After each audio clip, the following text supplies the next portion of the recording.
muita saúva e pouca saúde, os bares do Brasil são. Obrigada, homens da minha vida. 6 hours is riding the subway before anybody notices. Suppose if I had to choose between the true version and an elaborate one involving a fish. Eu não quero ser seu amigo.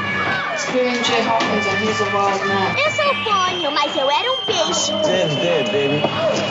Jen's dead. Silly Caucasian girl likes to play with samurai swords. Ok, corta. Hoje de noite, a gente vai ficar em casa vendo vídeo. Pra variar. Ele alugou uns filmes napolitano que quer me mostrar. Quais? Uma Cidade Aberta e La Estrada. La Estrada. Na mesma noite? Uhum. Bom dia, cinéfilos! Estamos aqui no mais novo episódio do podcast Ponto Cego. Eu sou o Thiago, seu apresentador, e junto comigo está... João Cardoso. João, você já esteve aqui em vários episódios, mas esse pode ser o primeiro episódio que alguém escuta. Você gostaria de se apresentar de novo pra gente? Claro. Me chamo João Cardoso. Eu sou do Rio Grande do Sul, sou gaúcho, mas moro agora atualmente no interior de São Paulo. Eu sou formado em cinema e atualmente eu sou mestrando pela UFSCar, né, Universidade Federal de São Carlos, em imagem e som. Né? Então eu sou um cinéfilo viciado em cinema que fez essa obsessão a forma de ganhar um pouquinho de dinheiro, né? Porque o valor da bolsa de mestrado é bem baixo, assim. Então, mas no interior dá pra viver. Você viu algum filme bacana essa semana que você gostaria de indicar para os nossos ouvintes? Sim, e vou aproveitar já o tema do nosso episódio e indicar um filme que tá no cinema atualmente. Imagino que quando sair o episódio ainda estará, porque tá fazendo um sucesso impressionante, na real, no cinema brasileiro, que é A Substância, filme novo da Coralie Farge. Desculpa, meu francês é péssimo, né, Coralie Farge, mas é um filme americano dessa diretora francesa, é um body horror, né, que esteve em Cannes, ganhou o prêmio de melhor roteiro em Cannes, e ele conta e segue uma atriz que foi muito famosa na sua juventude, a Elizabeth Sparkle, que é atuada pela Demi Moore, que tá inclusive maravilhosa no filme, e que agora ela, mais velha, ela tá fazendo 50 anos e perde o cargo dela como apresentadora do programa de televisão de exercício aeróbico.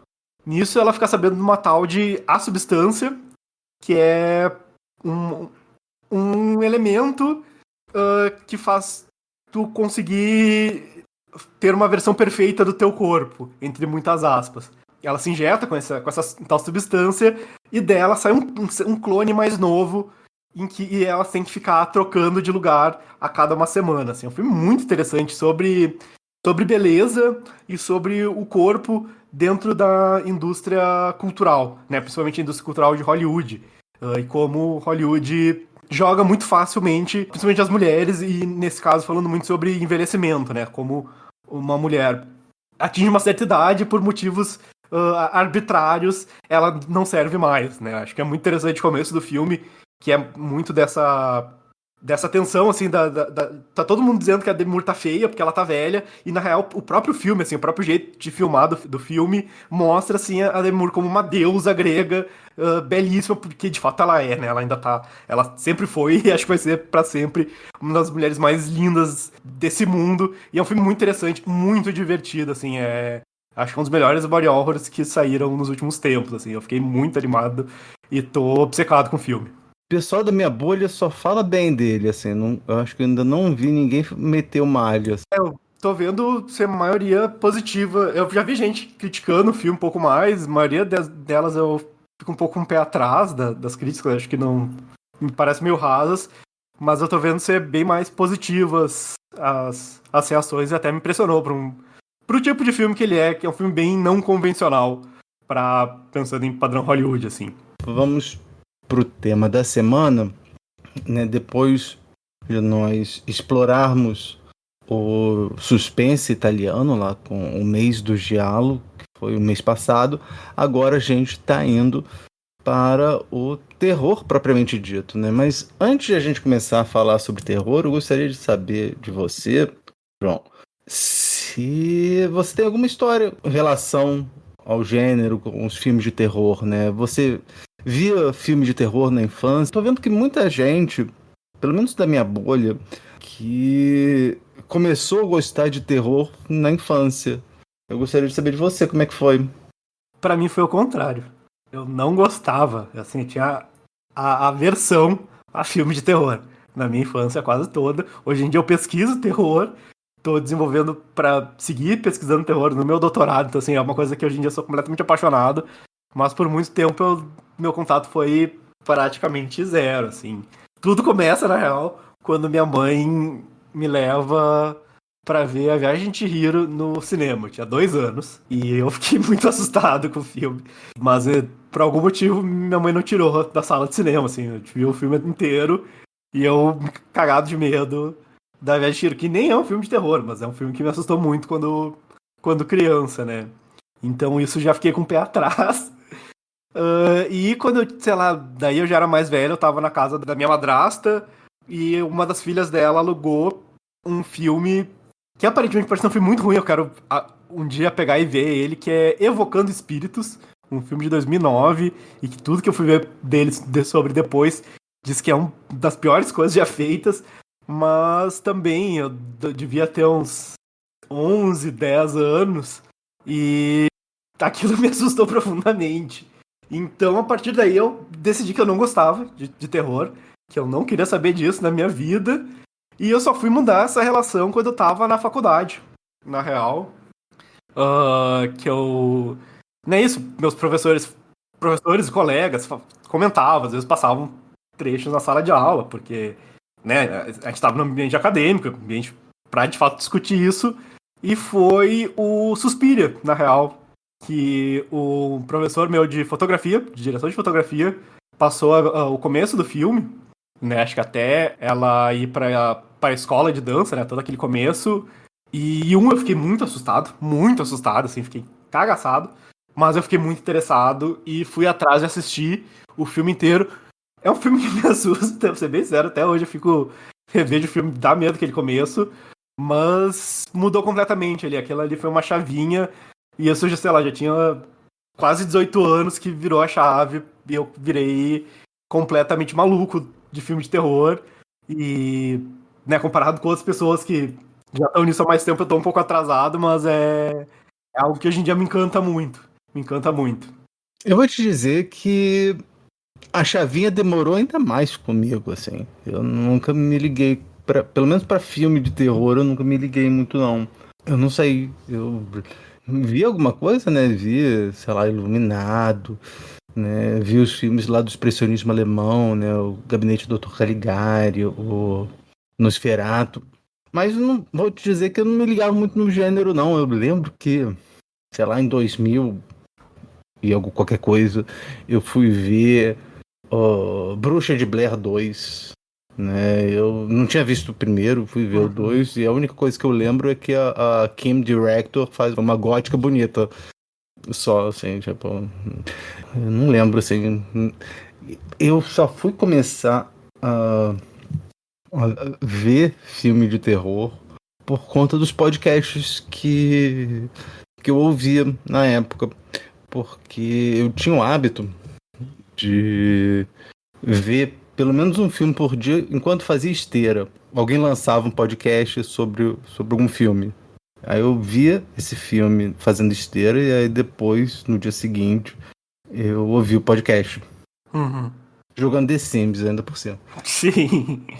Mas foi a partir, sei lá, de 30 e tantos anos que eu fui ver, fui gostar mais de terror, e agora acho que é um dos gêneros que eu mais assisto, né? Acho que se você pegar no Letterboxd e ver, assim, os gêneros que eu mais assisto, assim, terror tá em segundo, sabe?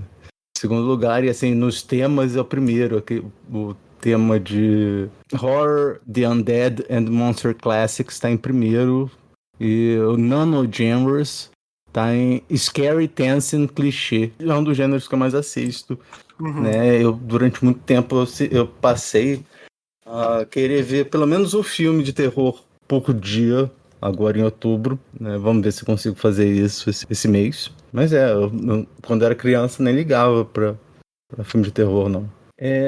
Uma outra coisa que eu queria falar é que lá no Blue Sky teve uma polêmica, ou seja, o Blue Sky está se transformando no Twitter muito rapidamente, em que eu acho que foi o pessoal do Horrorizadas Podcast, que postou, né, uma pergunta: qual é o filme que você não gosta, mas todo mundo adora?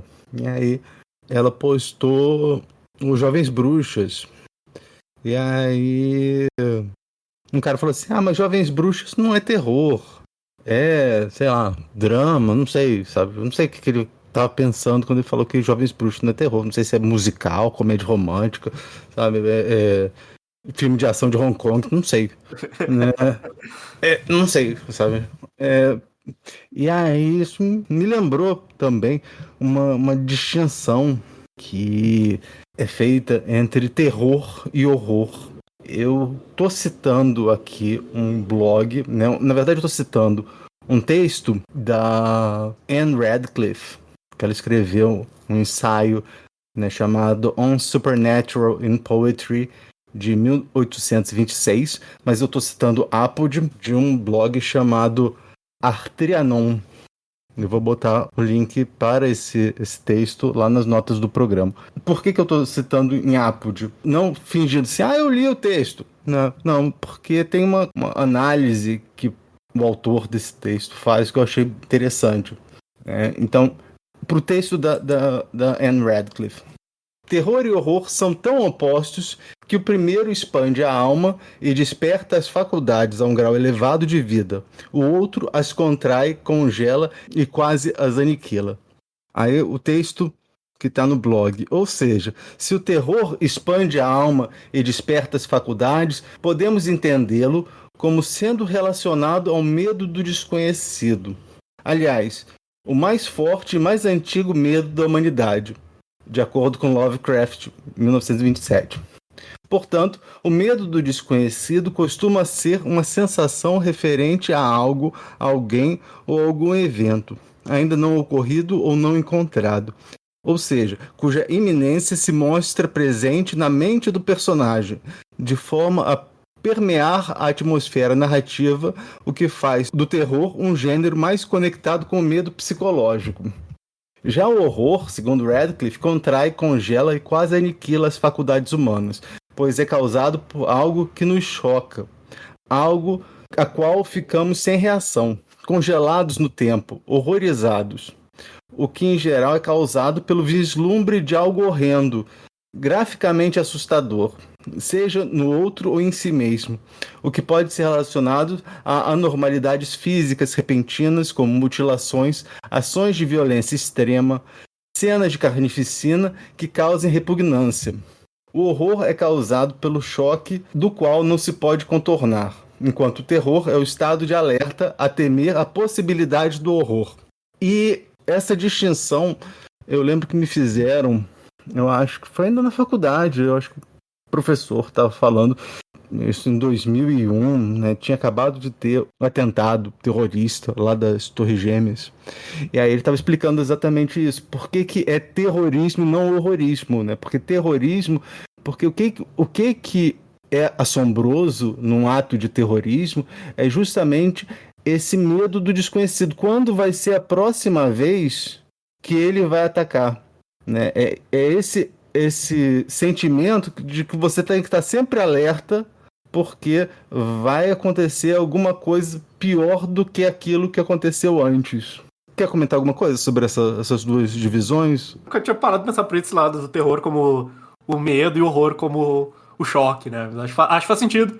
Acho que faz sentido essa divisão, mas eu fico com a impressão que muitas vezes as coisas na prática, né, pensando em arte, elas se misturam mais, assim, né? Acho que esse terror, né, esse medo de algo que vai acontecer, ele já pode causar já choque o bastante, assim. Acho que até depois tem um caso que até a gente comentou, não lembro, acho que ainda era no Twitter que eu vi acho que tu chegou a comentar comigo que eu vi aquele American Mary, e que pra mim a cena mais chocante do filme, e é nisso, é de dar uma repulsa física, é uma cena que não acontece nada. Uma cena que são planos detalhes de equipamentos médicos e um som muito chocante. Então a gente não tem nada dessa coisa que a autora tá chamando de horror, mas assim, o efeito no corpo é o mesmo. Então acho que na prática, as coisas às vezes um pouco se... Pensando muito nisso, que me interessa bastante dos efeitos que essas obras vão ter na gente, né? No espectador e principalmente no nosso corpo, eu acho que acaba se cruzando muito mais. Falando no American Mary, vamos falar sobre o tema central do programa, que eu queria saber qual é a sua relação com o subgênero do body horror.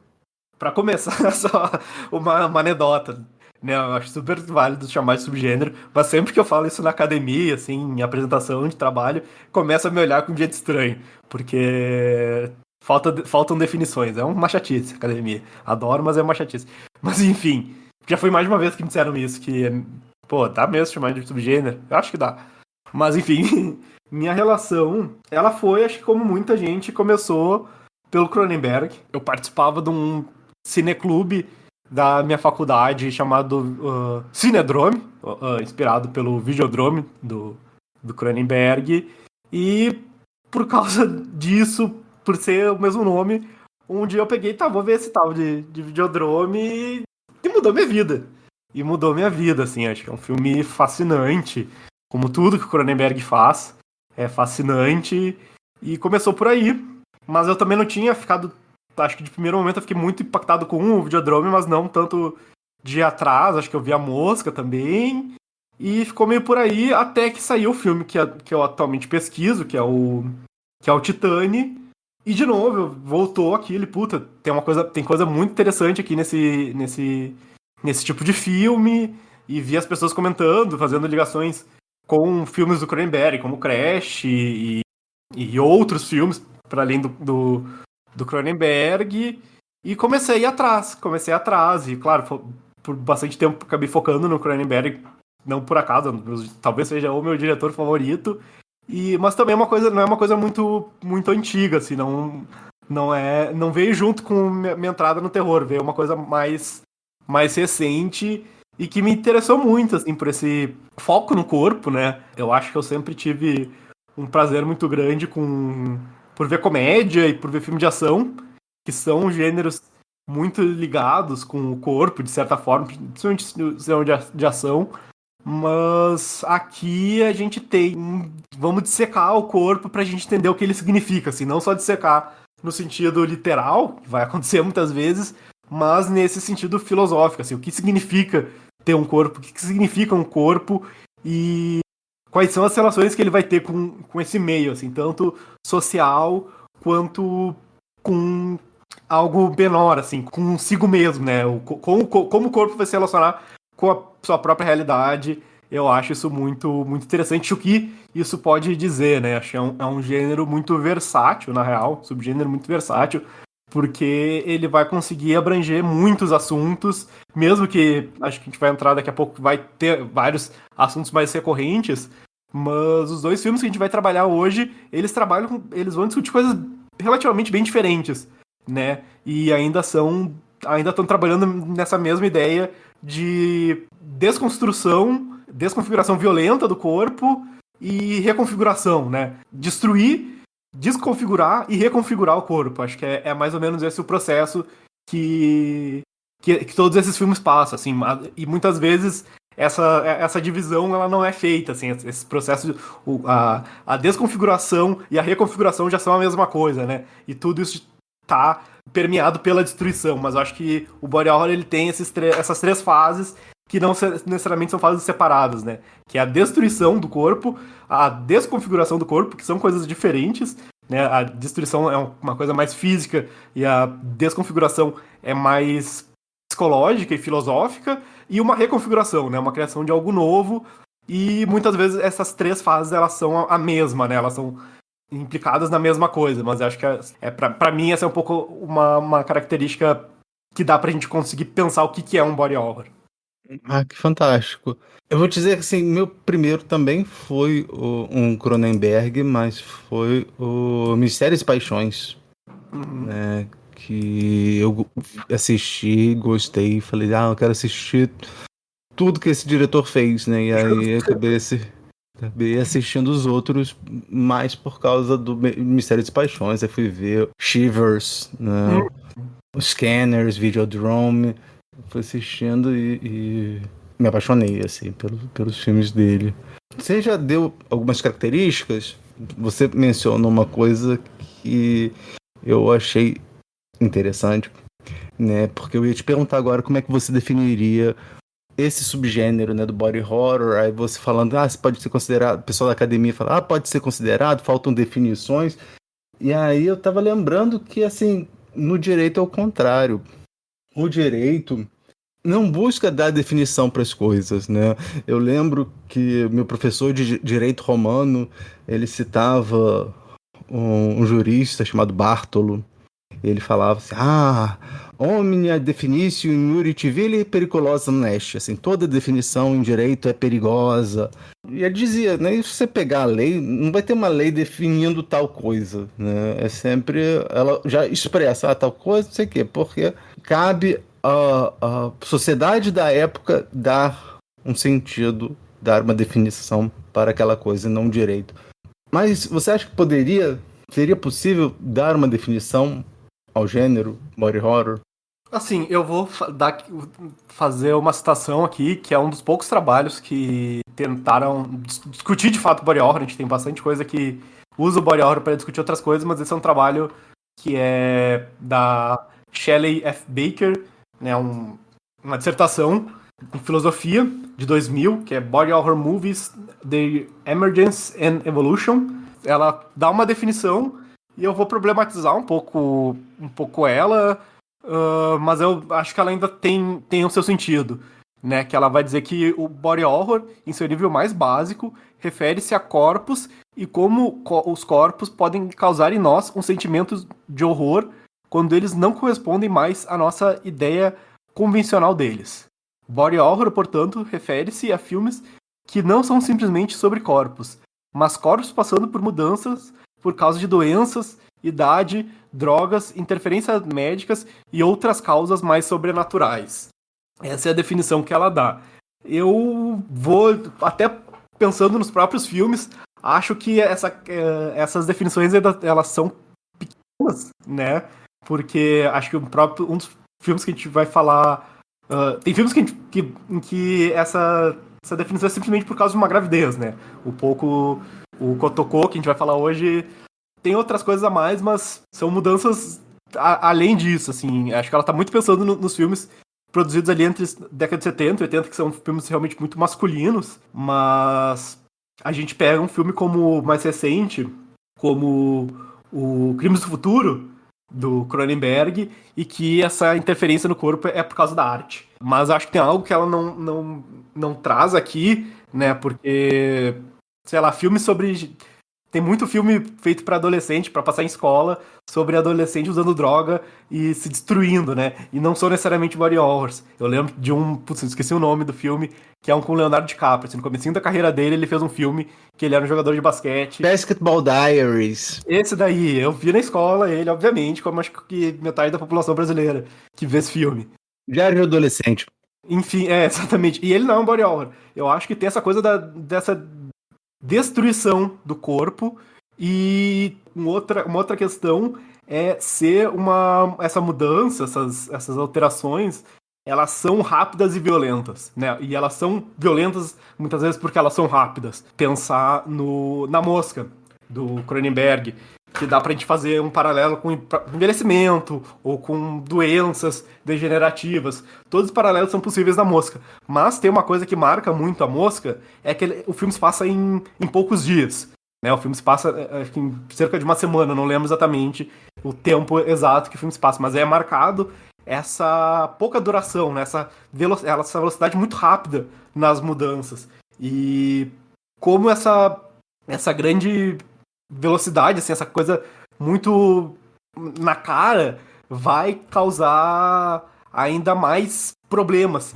para essas mudanças, né? Um envelhecimento, pegando essa ideia, ele pode ser sutil e gradativo e saudável, mas quando a gente tem um processo voltando pra Mosca, que vai, em uma semana, o cara vai renascer e morrer, passando por todo um decaimento muito rápido do corpo, tem essa violência que vai caracterizar o body horror. Eu acho que o body horror ele tem essa característica da violência pela rapidez, da alteração, né?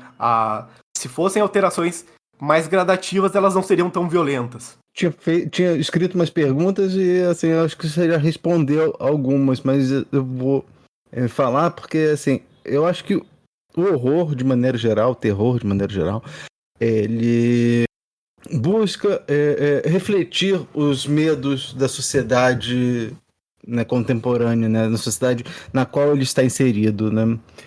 E isso de modo geral, né? Em modo geral, assim, todos os filmes de terror geralmente têm a ver com esses medos né, sociais. E você já disse, né, da questão do envelhecimento, da questão das doenças, né? Eles daí são retratados, né, nesse gênero, não é isso? Sim, mas não é o geral, mas assim, muitas vezes são. Eu acho que é o grande medo tratado no horror, no body horror, sei lá, fazendo um paralelo com outro gênero que eu acho muito interessante, que é filme de zumbi, que é muito esse medo do outro, desse estranho, né? Aqui no body horror é esse medo da falta de conexão consigo mesmo, né? A falta de controle de si. Essa perda do controle da própria identidade e do próprio corpo. E daí, por vários caminhos pode ser. Pode ser por doença, pode ser por envelhecimento, pode ser por causa de efeitos externos, como drogas, por exemplo. Pode ser por tu ser uma mãe solo e não saber como uma criança. Essa falta de controle de si mesmo. Acho que esse é o grande temor que vai perpassar o body horror, e por isso pra mim faz sentido ele ser considerado um pouco, e ele ter ganhado força, né, pode-se dizer, nesse período mais contemporâneo, assim, a partir dos anos 70, quando essa questão da identidade ela vai ser muito trabalhada mediaticamente, filosoficamente, no geral, dentro da nossa sociedade. A questão do que significa ser uma pessoa, ter uma identidade, vai ser muito trabalhada, e as ideias de crises de identidades vão ser muito aprofundadas, né? E nesse contexto que vai surgir o body horror. E é uma coisa que a gente meio que nunca passou, né? Talvez as crises tenham mudado, mas essa crise de perder a identidade, perder o controle da identidade e do próprio corpo nunca acabou dentro da nossa sociedade. E talvez só mais tenha se reforçado, pensando, sei lá, com internet e com essa ultra medialização que a gente vive hoje em dia. A gente falou do Cronenberg, mas existem outros diretores que você considera importantes, né, no desenvolvimento do body horror no cinema? Sim. Eu acho que, né, para falar um dos diretores que a gente vai falar hoje, que é o japonês, o Shinya Tsukamoto, que é alguém que ele vai levar essa condição, esse pensamento muito para fora desse primeiro eixo que vai ser muito focado em Estados Unidos e Canadá, né? Então ele vai levar para uma discussão muito interessante do Japão contemporâneo, que estava passando exatamente por esses problemas, por questões de identidade e essa estranheza, essa falta de definição, o que é máquina, o que é humano, assim, né? Essa ligação que está se estabelecendo. É um diretor meio não muito considerado como um grande nome, assim, principalmente do grande cinema, mas é o Lloyd Kaufman, da Troma, né, o diretor do Vingador Tóxico. Acho que o Vingador Tóxico, principalmente o primeiro, ele é um body horror incrível, assim, ele fala muito sobre a sociedade americana, né, é um filme de comédia, mas é um filme brilhante. O John Carpenter, ele vai trabalhar indo e voltando, assim, acho que ele não é exatamente um autor do body horror, mas como ele é um grande autor do horror, principalmente o Enigma do Outro Mundo dele é um dos grandes nomes do body horror, assim, então, grandes filmes. Tem o Stuart Gordon, que fez parte de um projeto dos anos 90 com o Brian Yuzna, né, que também é um outro diretor importante, mas o Brian Yuzna, ele era um pouco mais produtor, né, mas o Stuart Gordon tem o Reanimator e o Do Além, são dois filmes também muito importantes pro body horror. Pensar no Clive Barker, né?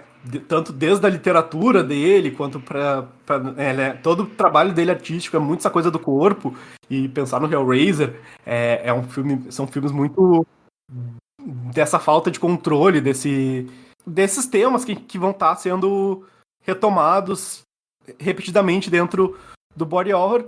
E para fechar essa primeira fase que eu defino, é o Frank Henenlotter, né?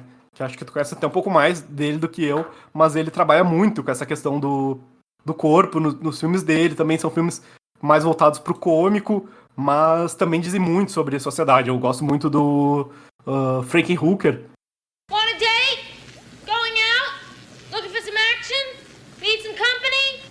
Dele, né? Que é um filme bárbaro. Mas pensando em gente mais contemporânea, vai ter uma virada um pouco mais pra França, né? Acho bem interessante que esse polo que era nos Estados Unidos, e principalmente Estados Unidos e Canadá, vai acabar indo pra França, principalmente, mas acho que tá se espalhando. Tem a Marina Devan, né, que ela começa lá desde o início dos anos 2000 fazendo. A Julia Ducournau, que a gente falou recentemente, né, no episódio. Tem a Claire Denis. Eu tenho que explorar um pouco mais a Claire Denis, mas ela possivelmente fez body horror no cinema dela. E eu acho que é meio por aí, de autores mesmo, porque tem muita gente que faz, sei lá, um filme ou dois e fica, né, por aí. O caso do Almodóvar, que fez A Pele que Habito, que é um puta body horror, e do Almodóvar, sim, né, no meio da viagem do Almodóvar tem um baita de um body horror. Então, tem muita gente que acaba se ligando aí não por uma questão de autoria, mas por uma questão de ter um interesse momentâneo. Aí tem um outro nome também, uma francesa que eu acho muito interessante. Eu não gosto do filme dela, do Evolução. Lucile Hadji Halilovic. Mas que eu acho muito interessante porque grande maioria dos filmes de body horror, eles vão estar numa estética muito mais do maximalismo, né? Estético, e ela vai focar num body horror super minimalista. Super, super minimalista, que não me agradou muito, mas acho que ainda é muito interessante. Muito interessante. Se alguém chegasse pra você e perguntasse assim, João, quero começar agora a assistir filme de body horror, quais você indicaria pra ela? Quais você considera que são essenciais pra ter uma visão do gênero? É aquela fase ali dos anos 80, do Cronenberg, A Mosca, o Videodrome, Existence, que já é um filme mais posterior dele, Filhos do Medo. Então acho que é isso. E pro Cronenberg, ver o Enigma do Outro Mundo, do Carpentier, que é, assim, esse é um filme que qualquer pessoa que viesse pedir indicação de filme de terror, eu indicaria, né? Porque é um filme bárbaro. E o Reanimator, do Stuart Gordon. Assim, pra começar, e depois a gente vai pras drogas mais pesadas. Mas pra começar, e talvez o Raw, da Julia Ducournau, que acho que é um filme mais acessível dela, assim, em termos de violência em tela. Qual é o seu filme favorito desse subgênero? É Videodrome. Videodrome acho que é junto com Funeral das Rosas, Quanto Mais Quente Melhor, são meus 3 filmes favoritos, assim, sem nada chegando perto. Eu tava me preparando pro programa e eu vi um vídeo. Esse episódio vai ter um monte de bibliografia, né? Eu vi um vídeo de um canal chamado Fantastic Cursos, e o autor desse vídeo, ele fala, né, sobre body horror, e aí ele vai traçar um histórico na literatura, né? Ele fala do cinema, mas ele tá mais focado na literatura. E aí ele vai falar, né, que o body horror, o corpo é o espaço do terror. Então, tradicionalmente, né, você tem, assim, tipo, abadias abandonadas, né, castelos, cemitérios, né? E no body horror, o espaço do terror é o corpo. E ele também vai falar, ele vai citar uma autora que escreveu um livro, né? O nome dela é Kelly Hurley, que é Gothic Body, Sexuality, Materialism and the Generation in the Secular. E ela vai falar sobre o body horror na literatura gótica, né? E ela vai falar que o horror corporal foi uma resposta literária do horror a teoria da evolução do Darwin, ao surgimento da psicanálise do Freud, a antropologia criminal do Cesare Lombroso e as crenças da degeneração da sociedade por Max Nodal. Isso foi esse autor do Fantástico Discurso fez, resumindo o livro da Kelly Hurley.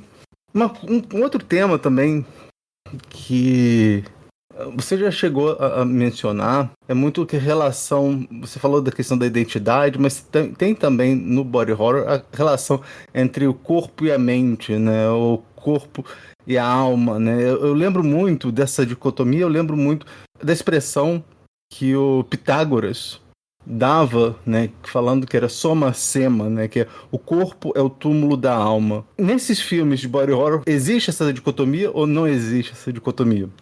Eu acho que grande parte das vezes não existe essa ideia de que o corpo e a mente, o corpo e a alma são coisas separadas. O body horror tá aí um pouco para quebrar essa ideia, né?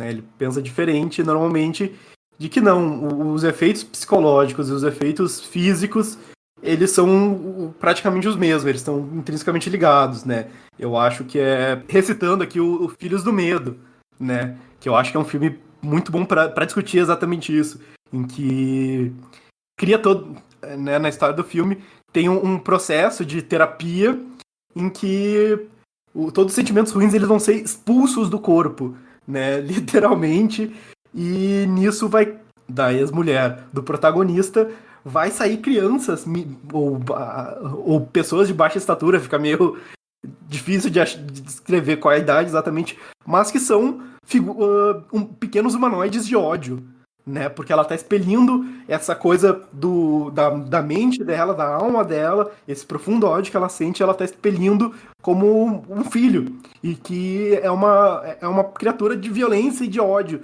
que existe. Então eu acho que o body horror, ele muitas vezes tá trabalhando exatamente na ideia de não haver diferença entre corpo e mente, entre corpo e alma. Tudo é corpo. Eu acho que é mais ou menos por aí. A mente faz parte do nosso corpo. A alma faz parte do nosso corpo. E tem uma outra coisa que tu trouxe, que eu esqueci de falar, mas ainda bem que tu trouxe, senão eu ia esquecer mesmo. Tu citou um artigo que fala sobre o body horror na literatura, né? Uhum. E tem algo que eu percebo, né? É essa característica multimediática, né? De diferentes mídias artísticas trabalhando isso. E, inclusive, até hoje, tem muito body horror no quadrinho, né? Pensando, por exemplo, nos quadrinhos do Junji Ito, que talvez seja o principal expoente do body horror, talvez no geral, na grande mídia, é o Junji Ito. Tem muita coisa em videogame, tem muita coisa na literatura, como tu trouxe.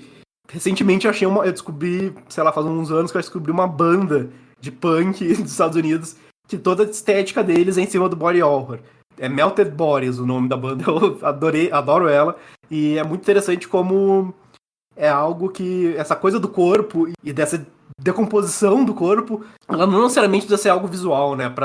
Visual no sentido da literalidade do visual que o cinema traz pra chegar nas pessoas. Eu acho isso muito interessante, assim, né? Tem muita mesmo literatura de body horror. Acho que um exemplo que eu cito, que é uma área que eu não conheço muito da literatura, mas é aquele conto que é o Eu não tenho boca, mas preciso gritar. Sim. Então, eu acho essa é uma coisa que tem me interessado bastante ultimamente, essa multidisciplina do body horror. Esse autor desse vídeo, né, do Fantástico Cursos, ele vai falar que dá para traçar as origens do body horror assim, até na mitologia, né? Aquela transformação dos... Né, vira e mexe, os mitos têm as transformações, né?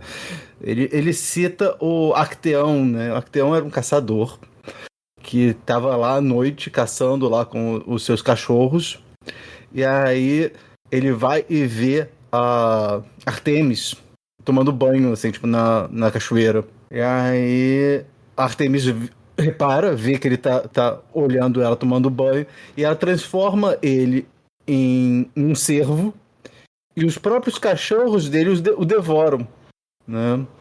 E eu fico pensando, pô, ia ser legal se, assim, tipo, sei lá, o Cronenberg pegasse, assim, os mitos da mitologia grega e adaptasse, assim, tipo, como se fosse body horror. Mas aí você vai pensando, né? Que essas metamorfoses existem muito, assim, o próprio Ovídio, né? Que é um autor romano, né, lá do 1º século antes de Cristo. Ele vai falar, né? Vai relembrar a história, né? A história da Odisseia, né? Num determinado capítulo, né? Uma bruxa vai e transforma os marinheiros do Odisseu, né? Do Ulisses, em porcos, né?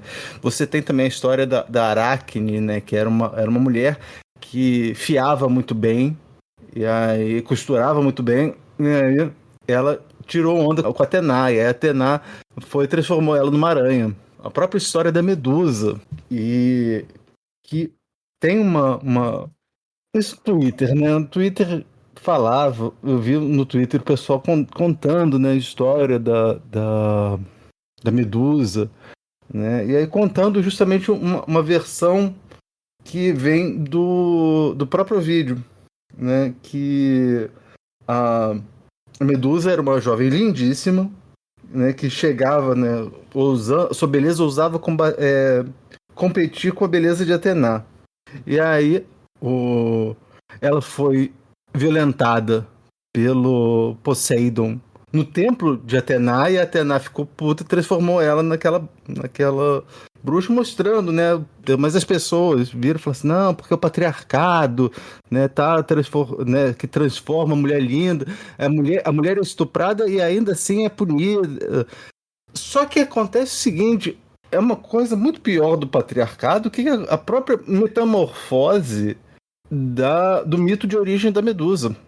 O próprio mito da mitologia da Medusa, ele sofreu metamorfose. Porque assim, eu peguei aqui o dicionário mítico-etimológico do Junito de Souza Brandão, ele fala, a mitologia de Medusa evoluiu muito. Ela é uma das divindades primordiais, pertencentes a uma geração pré-olímpica. E aí depois ela foi tida como vítima. Então, antes, ela era uma das divindades assim, mais antigas que tinha, né? E até mesmo se você pegar etimologicamente o nome Medusa, né? Medusa é o particípio presente feminino do verbo medem, que significa comandar, reinar sobre, onde Medusa é a que comanda, a que reina. Então, como é que o patriarcado transformou uma divindade primordial numa vítima de abuso? É essa mudança que me causa mais repulsa, né? Sim. Essa mesma autora que eu mencionei mais cedo, a Kelly Hurley, ela tem um artigo que se chama Reading Like an Alien, Post-Human Identity in Ridley Scott's Alien e David Cronenberg's Rabid, num livro chamado Post-Human Bodies. E ela vai falar que o body horror é um gênero híbrido que recombina as convenções narrativas e cinematográficas dos filmes de ficção científica, terror e suspense para encenar o espetáculo do corpo humano desfamiliarizado, transformado em outro. O horror corporal procura inspirar repulsa e, à sua maneira, prazer, através de representações de figuras quase humanas cujo efeito afeto é produzido pela abjeção, pela sua ambiguação e pela sua corporificação impossível de múltiplas formas e incompatíveis. Ela deu essa definição. Aí achei interessante trazer também. Mas é isso, eu esqueci de te perguntar alguma coisa? Eu acho que não. Então a gente pode ir pros filmes? Por favor. Mas antes de ir pros filmes, eu queria mandar um áudio aqui que o Marcelo Miller, né, que ele já esteve aqui no programa e ele está fazendo um curso dele, né, sobre 4 vanguardas, né, eu vou botar aqui o áudio dele para vocês. E aí depois a gente comenta sobre o curso. E aí, galera do podcast Ponto Cego, tudo bem? Aqui quem fala é Marcelo Miller, crítico e professor de cinema, e eu tô aqui mais uma vez com a licença do meu amigo Thiago para convidá-los para participar de uma turma de um curso meu, online e ao vivo. Dessa vez o curso é o História do Cinema por 4 Vanguardas, no qual nós vamos estudar expressionismo alemão, neorrealismo italiano, novela vague francesa e nova Hollywood. O curso começa no dia 14 de outubro e as aulas acontecerão nos dias 14, 21, 28 de outubro e 4 de novembro. Segundas-feiras, das 18h30 às 21h30. Como ele é online e ao vivo, você pode fazer de qualquer lugar do mundo. Se você se interessou, me manda um e-mail no marcelo@papodecinema.com.br que eu te passo todas as informações e todas as dicas para você garantir sua vaga. Mas corra porque as vagas são limitadas e agora continue nesse papo que tá bacana demais. Eu fiz esse curso em 2019 e gostei bastante, assim. É um curso que é muito abrangente. A gente até fez, se você der uma olhada, a gente fez lá em 2020, se eu não muito me engano, foram nos episódios 23, 24, 25 e 26, a gente fala sobre esses 3 movimentos, né? E foi influenciado por esse curso que eu fiz lá com o Marcelo. Sim, deve ser. Fiquei com vontade de fazer o curso agora. É muito bom, assim. Eu gostei muito. E assim, conhecendo o Marcelo, ele já deve ter colocado bastante mais coisas, assim, nesses últimos 5 anos, né?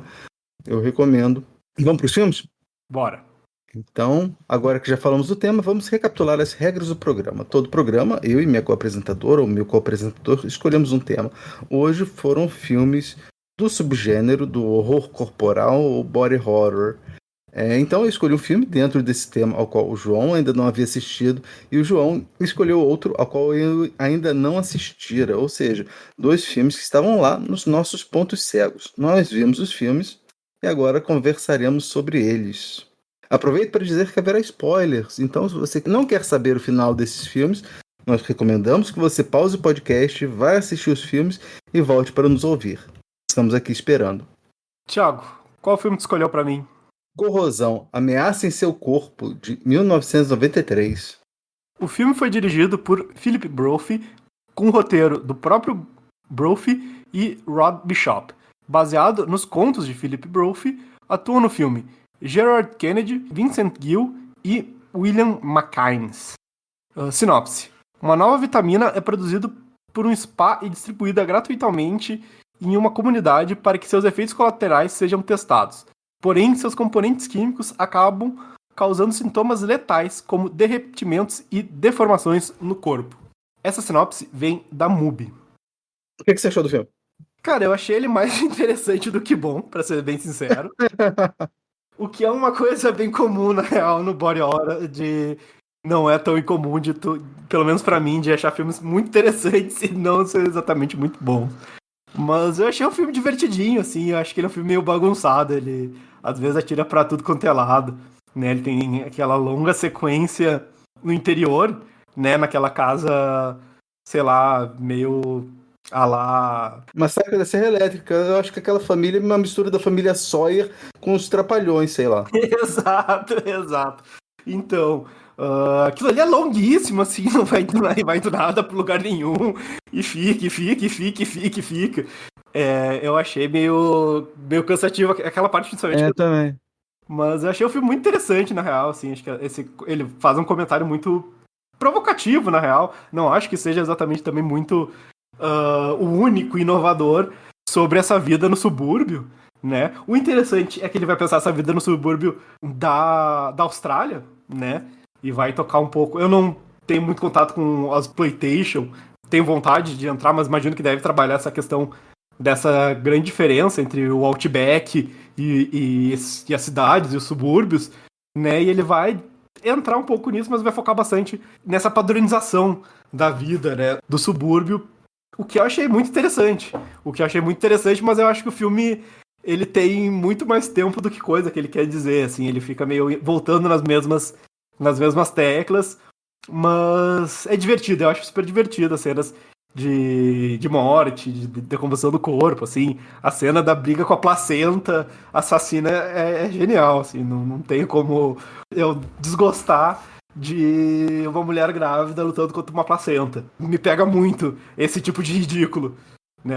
Aí a própria produtora do filme, que é Dumb Movies, já diz bastante sobre o que o filme vai ser. Mas eu achei divertido e acho muito interessante uma coisa que ele vai trazer, né? É essa maluquice com a perfeição corporal que já estava ali ficando bem marcada, que já vem de antes, já vem já dos anos 80, mas ali, pelo menos aparentemente para a Austrália, me parece que pro Brasil também foi uma coisa bem marcada dos anos 90, de iniciar dos anos 90, essa ideia de que o nosso corpo ele não é naturalmente perfeito, então a gente tem que buscar suplementos e dietas malucas e rotina de exercício que não faz sentido pra gente atingir uma perfeição que não é atingível, né? Então eu acho que essa crítica aí que o filme vai fazer, bem forte, bem pontual, acho muito interessante. E de zoar os halterofilistas usando muita droga. Acho muito divertido. Achei um filme divertido. Não é maravilhoso, mas é um filme muito divertido. E tu, o que tu achou, Thiago? Eu gostei. Assim, é uma exploitation, né? Apesar de o exploitation não ser no gênero favorito dos nossos ouvintes, né? Porque continua em último lugar o episódio que a gente fez sobre o exploitation, como o episódio menos ouvido esse ano. E eu fui pesquisar e descobri que esse filme originalmente era para ser um filme de antologia, né? Eram para ser essas histórias separadas. Por isso que a história dos caipiras demora tanto, né? Era para ter assim o núcleo dos caipiras, aí as outras cenas, os outros núcleos era para demorar o tanto quanto essas histórias e era para ser mais dividido, assim, pelo que eu entendi. Ah, faz mais sentido. Ia contar, acho que eram 4 histórias escritas pelo próprio Philip Brody, ia ser amarrado através dessa história, desses suplementos e tal. Mas a primeira coisa que eu reparei nesse filme foi que nesse filme tem um policial que fala que a língua dele é one-liners, né? Aquelas frases de efeito. E aí, assim, ele é praticamente o David Caruso, sabe? Tipo, do CSI, antes de o David Caruso fazer o CSI Miami, sabe? Um dos policiais fala assim, ótima maneira de começar as férias. Aí ele tira o óculos e fala assim, olhe pelo lado positivo, Sam. Provavelmente podemos pegar esse cara por não usar cinto de segurança. Eu juro que eu tava esperando ouvir esse som aqui.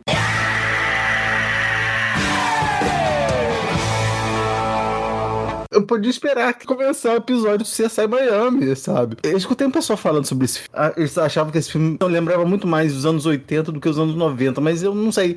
Eu acho que os anos 90, uma característica dos anos 90 é que é o extremo, né?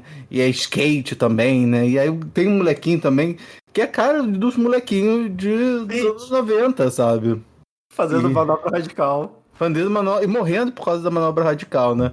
E aí eu tava vendo os créditos desse filme, e aí vi que quem faz os próteses e a maquiagem é o Bob McCarron, que é um médico e protista que trabalhou no Mad Max 2, no Howling 3, participou do Caçado do Futuro também, participou de um outro que eu gosto também, né? O Caçado do Futuro foi o episódio que a gente falou no episódio sobre o exploitation, e ele participou de Corte da Navalha, que eu também acho excelente, assim. Né? Então ele já tinha bastante experiência em fazer maquiagem e próteses quando foi fazer esse filme, né? Que mal ou bem é meio que o ponto alto desse filme, né? A parte mais divertida do filme é justamente esses efeitos práticos que ele faz. Gosto muito daquele... O final, assim, que ele só tá ali por tá. Na delegacia de polícia, assim, que é muito visceral.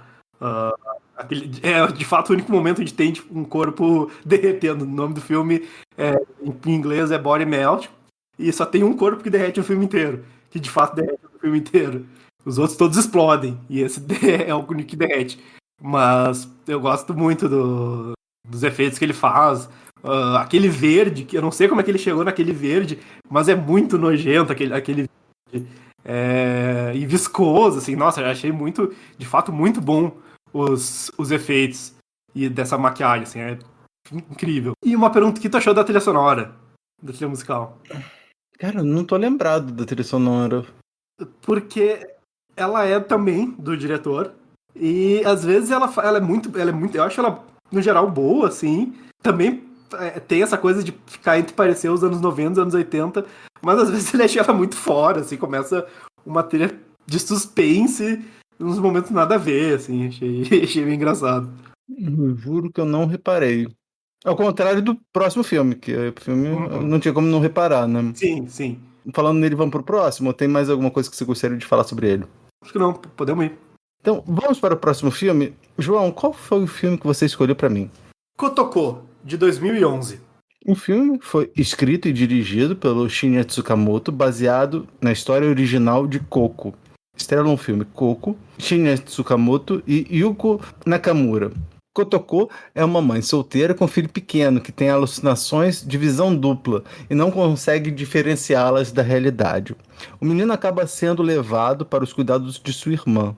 Vemos o dia a dia de Kotoko e suas visões. Ouvimos seus pensamentos inseguros. O único momento em que o mundo é um só é quando ela canta. Essa sinopse vem do blog Serori. O que tu achou do filme? Então, vamos começar. Eu escrevi umas coisinhas, né? Eu li bastante, vi o filme, né? Escutei algumas coisas, né? E aí eu meio que montei um textinho aqui para ver se eu consigo gaguejar menos. Kotoko é um filme japonês dirigido pelo Shinya Tsukamoto, né? Dele eu só assisti o Tetsuo, o primeiro, né? Aquele Bullet Ballet e o Tokyo Fist. Então eu só tive uma experiência com o body horror dele, né? Porque os outros dois não sei se seriam caracterizados como body horror. Vamos expandir um pouquinho a sinopse, né? Então, esse filme, né, gira em torno de uma jovem mulher chamada Kotoko, interpretado pela Coco, né, que é uma atriz e cantora japonesa, e ela sofre uma condição mental grave. Ela vê duas versões das pessoas, né? Uma delas é falsa e maliciosa e a outra é boa e sorridente. Essa duplicação constante das pessoas ao seu redor faz com que ela não consiga distinguir a realidade da alucinação, o que a leva a crises de pânico e paranoia. Além disso, Kotoko está lutando com a pressão da maternidade, pois tem um filho pequeno e, devido à sua instabilidade mental, ela enfrenta dificuldades em cuidar dele adequadamente. Suas visões giram em torno de muita violência contra o Daijiro, o filho dela. Ela já se imagina jogando ele do alto de um edifício, usando um lápis para cegar o garoto. Imagina também, estrangulando ele com as próprias mãos, e tudo culmina, com as autoridades tirando a guarda da criança, o que aumenta ainda mais o seu desespero. O Daijiro, ele é mandado para viver com as irmãs de Kotoko lá em Okinawa. Ela diz, aquilo que eu falei na sinopse, que ela só tem um pouco de trégua quando ela tá cantando, Ela fala que o mundo se torna uma só. Como ela tem essa dupla visão, o mundo se torna uma só quando ela canta. Ela se envolve com um escritor chamado Seitaro Tanaka, interpretado pelo próprio Shinya Tsukamoto, que se interessa por ela e tenta ajudá-la. Mas Kotoko afunda ainda mais na própria mente em uma espiral de autoagressão, violência e alienação. O filme explora a sua luta constante para manter a conexão com a realidade. A história da produção, uma coisa que eu achei interessante é que a Coco, ela nasceu em Okinawa, seu nome de nascimento é Makishi Satoko, e ela começou a se dedicar à música em 96. Ela teve bastante sucesso ao longo dos anos e acabou chamando a atenção do Shinya Tsukamoto, que eventualmente chamou para compor a música tema do seu filme Vital, de 2004. Depois disso, a colaboração deles se aprofundou. O Shinya Tsukamoto, ele acaba dirigindo um videoclipe dela, que se chama Kokouta no Sampo. Kokouta no Sampo. Ele gostou da experiência de trabalhar com ela e queria aprofundar essa colaboração. A Coco falou para ele que tinha uma ideia de uma história. Esse germe acabaria por florescer no filme Kotoko. né? Esse filme é uma colaboração dos dois. E eu descobri também que a Coco, ela sofre de uma doença chamada diplopia. Quando eu estava procurando a sinopse para esse filme, falava muito que a Kotoko sofria de diplopia, mas não é bem assim, porque diplopia geralmente é que você vê dobrado, né? É uma coisa, não sei, eu acho que é mais de percepção, né? Já a Kotoko, essa condição é levada ao extremo, né? Assim, tipo, toda pessoa com quem ela interage tem um duplo, que é exatamente o oposto do original, né? E eu falo que é o oposto porque tem uma determinada cena em que ela fala assim, eu olhei a minha volta para ver o Tanaka alegre, porque o Tanaka estava triste. O filme retrata de maneira brutal a deterioração psicológica da personagem principal, né? Aquilo que você fala, né? Que o corpo e espírito, corpo e mente estão conectados, né? É uma coisa só, né? O efeito da transformação no corpo, ela se dá também na mente, né? E essa sua condição, né? Ela acaba alienando ela do filho, né? E das pessoas ao redor, né? Ela é sempre tida como uma esquisita. Essa duplicação mostra, né, que ela é incapaz de confiar na sua percepção da realidade, né? Nós nunca temos certeza de que o que estamos vendo é real. Nunca sabemos o limite entre a realidade e a fantasia. E no final das contas, essa distinção acaba não importando, né? Porque essa falta de distinção entre fantasia e realidade que está causando a quantidade de dor e de sofrimento, né? E eu ouvi, para me preparar para esse podcast, 2 podcasts, né? Um que foi o Talk Without Rhythm e o Horrorizadas, que eu mencionei um pouco mais cedo. E lá no Horrorizadas, né, as apresentadoras e o convidado apresentam várias interpretações interessantes, né? Uma coisa, né? A gente nunca vai saber se o Tanaka é real ou é um fruto da imaginação. Porque da mesma forma que ele aparece, aparentemente do nada, ele desaparece. E nesse caso é explícita a pessoa de solução, né? Ela fala com ele alguma coisa, aí a câmera vai pra ela, aí no que volta, ele já não tá mais lá. Mas o que as apresentadoras do podcast vão chamar atenção é que nós não sabemos se ele é uma invenção da cabeça dela para lidar com o trauma de ter perdido a guarda do Daijiro, porque ele aparece justamente quando ela deixa o filho lá no Okinawa, ou se ele é uma lembrança de algum relacionamento amoroso que a colocou naquela situação, né? A gente nunca sabe. Ela fala que é mãe solteira, não fala quem é o pai do seu filho, né? E ela fala pra irmã, numa das visitas que ela faz em Okinawa, né? Eu vou ser feliz e surpreender a todos aqueles que me deixaram. Bom, pra começar, eu amo esse filme. Eu sou apaixonado por esse filme. Ele acho que é o meu filme favorito do Shinya Tsukamoto, que é um diretor que eu amo demais, né? Mas eu acho que é bem por aí, assim, essa questão do que tu trouxe de... No filme ele é radical nessa não separação entre mente e corpo, né? O corpo... Porque eu escolhi ele até um pouco como uma... Talvez... Acho que não pra ti, mas pro público, talvez uma provocação de se ele seria ou não body horror, porque ele não... Essa destruição do corpo dela, essa desconfiguração do corpo da Kotoko, ela é muito mais sutil, né, visualmente. Mas ela tá ali, né? Acho que tu pega o começo pro final do filme, a atriz emagrece um monte, ela já é magra no começo do filme, no final tu vê os ossos dela, assim, é um trabalho corporal muito foda que ela faz, né? Ele não tem essas características mais sobrenaturais, ou como diz no Body Melt, hipernaturais, mas ele tá, assim, fazendo essa junção radical entre essa loucura que é a mente dela e como isso vai afetar diretamente o corpo. Ela tá sempre cheia de hematomas, ela não consegue comer, ela talvez tenha um momento que ela tenta cozinhar, ela não consegue, assim. E eu acho muito interessante esse filme, como ele é, mesmo mostrando uma coisa muito dura, assim, é um filme muito difícil de assistir, eu acho, mas ele tem uma visão, eu sinto uma visão muito, como é que é a palavra, mas é de de alteridade mesmo com essa personagem, assim. Ele não tá querendo diminuir ela. O filme tá muito mais querendo entender essa personagem, a complexidade dela, do que dizer que ela não serve pra ser mãe, que ela é maluca, né? Eu acho que é um filme muito, muito interessante, isso, muito sensível nesse sentido. Mas eu gosto muito que tu falou da sinopse da questão da cantoria, que seria os momentos onde o mundo vira onde as coisas acalmam. É muito interessante porque o filme não deixa isso acontecer, né? O filme é um filme muito caótico na forma dele, no estilo dele. E mesmo esses momentos... É um filme que ele te leva à ansiedade, né? É um filme que tá querendo te levar o tempo inteiro à ansiedade, do mesmo jeito que a personagem ele tá querendo que a gente compartilhe dessa ansiedade constante que ela tem. Eu fico muito nervoso com quase todos esses momentos onde ela para e começa a cantar.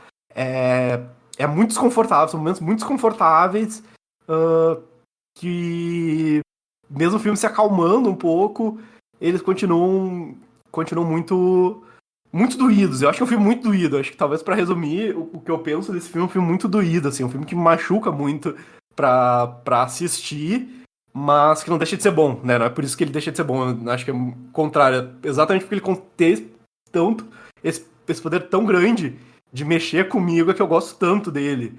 Mas não é um filme gostoso de assistir de forma nenhuma, assim. Eu me liguei porque eu deixei tanto tempo sem ver esse filme, mas ainda assim eu adoro ele. E não sei, acho que é pra começar. Você falou do estilo, da filmagem e dela. Eu acho que assim, eu acho que esse filme é muita junção dos dois, né? Eu acho que os dois, tanto ele, né, com a edição frenética, né, os cortes abruptos, né, os ângulos e a atuação dela, a performance dela, né, que chega a ser visceral, né? E eu acho que esses dois são as duas coisas mais importantes desse filme, né? Sim. São os dois pontos centrais desse filme. E o interessante é que são os dois atores principais, né? O Shigeru Miyamoto, né, nessa ideia do estilo, e a Coco, que também cria a história do filme como essa força da atuação, né? E são as duas, na própria narrativa do filme são as duas figuras centrais. Outra coisa que o pessoal lá do Horrorizados, eles chamaram atenção, que por que ela fazia tudo, né? Que ela impõe ao Tanaka, né?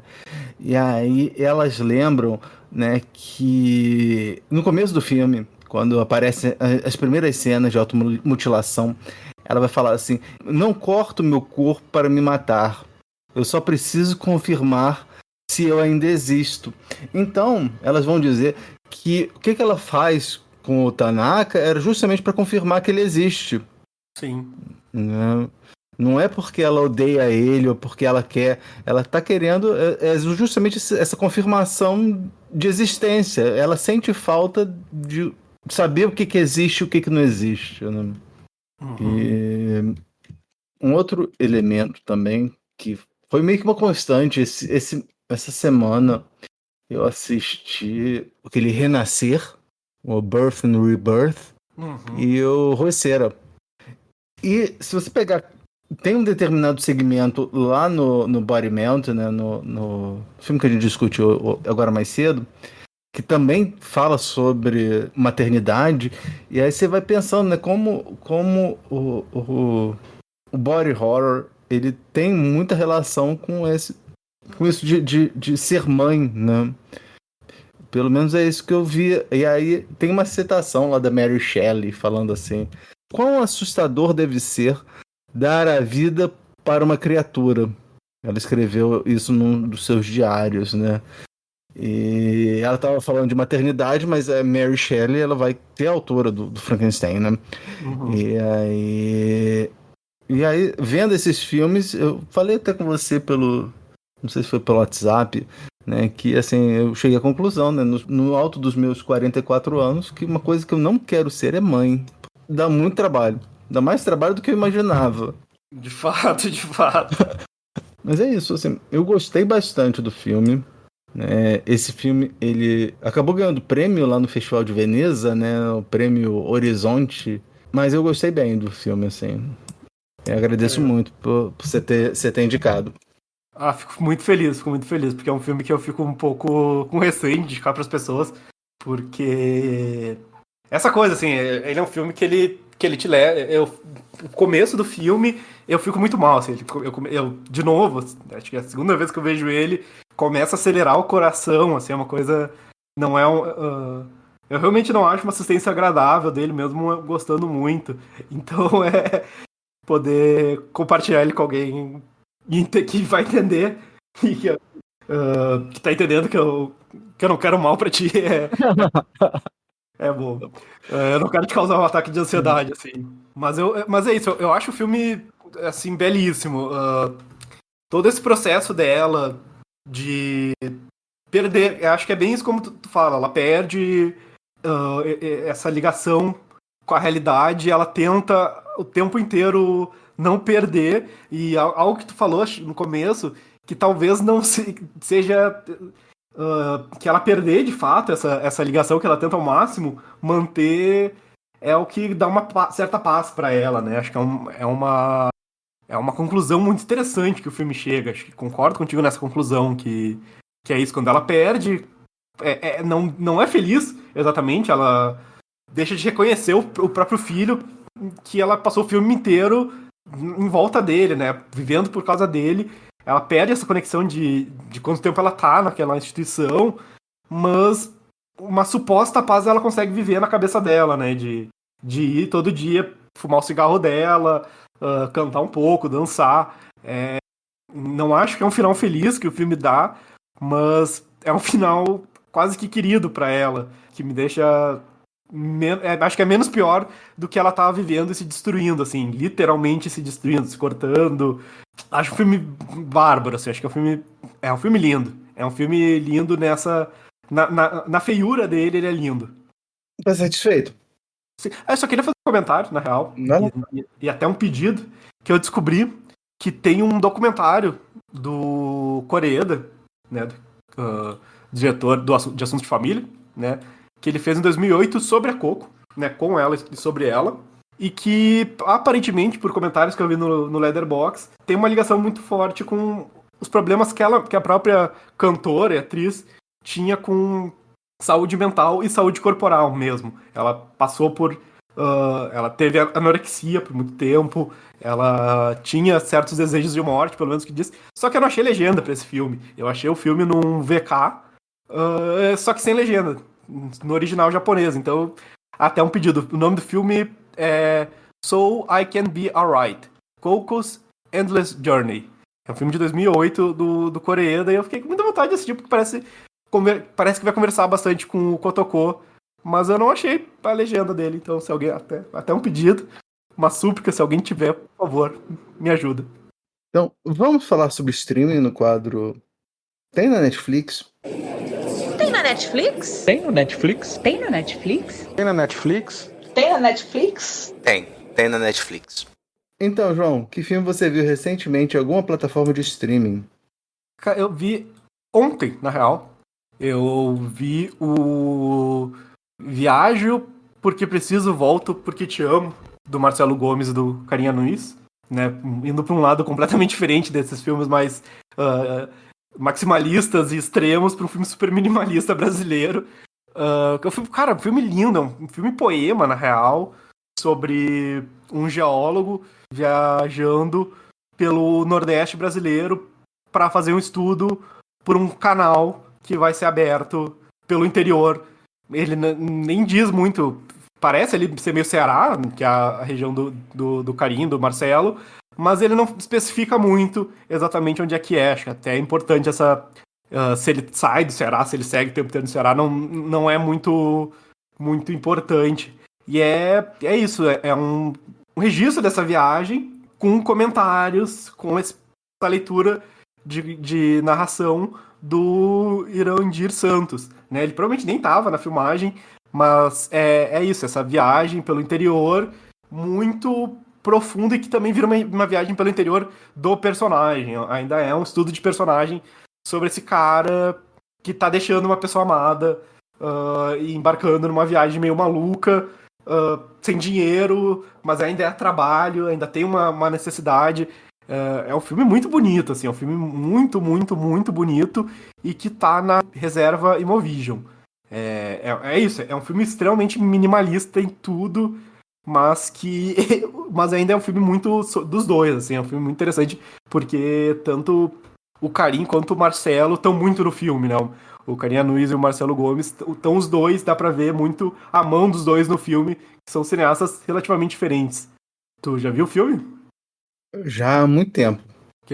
Nossa, achei muito bom. Você tem algum meio de contato? Assim, eu acho que o contato mais, né, como sempre eu passo aqui, é o do Instagram do Bolchecine, que é o podcast que eu tenho com o Gabriel Pinheiro. A gente fala de cinema e política lá, né? Voltamos, né? Ficamos uns 2 meses, acho que quase, não sei se chegou a fechar 2 meses, parados, né? Mas agora voltamos com um formato um pouquinho diferente, né? Antes a gente fazia podcast bissemanais, agora teve que ser mensal por organização da vida, né? Ficou complicada. O Gabriel trabalhando lá pra caramba, né? E eu também aqui com o mestrado. Mas a gente tá conseguindo fazer um podcast um pouco mais aprofundado e mais longo, que tá sendo bem legal, né? A gente fez agora um episódio sobre ficção científica nos anos 50, em Hollywood, e macartismo, né? E anticomunismo. Ficou um episódio bem legal, bem interessante. A gente falou sobre 3 filmes bem curiosos, na real. De fato, só um deles era de fato bom, mas filmes bem interessantes. Né, que eu acho que é isso, um pouco pesquisar cinema, às vezes é muito isso, é ver filme que tu acha ruim, mas acha muito interessante. É um paradoxo muito curioso. Mas é isso, o nosso meio de contato é o @Bolchecine no Instagram, e lá pode nos acompanhar e também pode nos achar nossos perfis pessoais, mas acho que o mais interessante mesmo é o @Bolchecine no Instagram. Eu só vi no Vampiros de Alma, né? Que é o bom, que é o melhor de longe. Eu gosto muito desse filme. E é o único bom. Eu tenho que ver os outros para ouvir o podcast de vocês. Vale a pena. Agradeço muito a participação do João e, claro, agradeço a você que está nos ouvindo. Não se esqueça de mandar feedback para nós em podcast.cego@gmail.com. Mande sugestões, críticas, elogios e compartilhe com todo mundo, pois quando se trata de cinema, todo mundo tem um ponto cego. Daqui da Rua Pareta, eu sou o Thiago. De São Carlos, eu sou o João. E este foi o podcast Ponto Cego.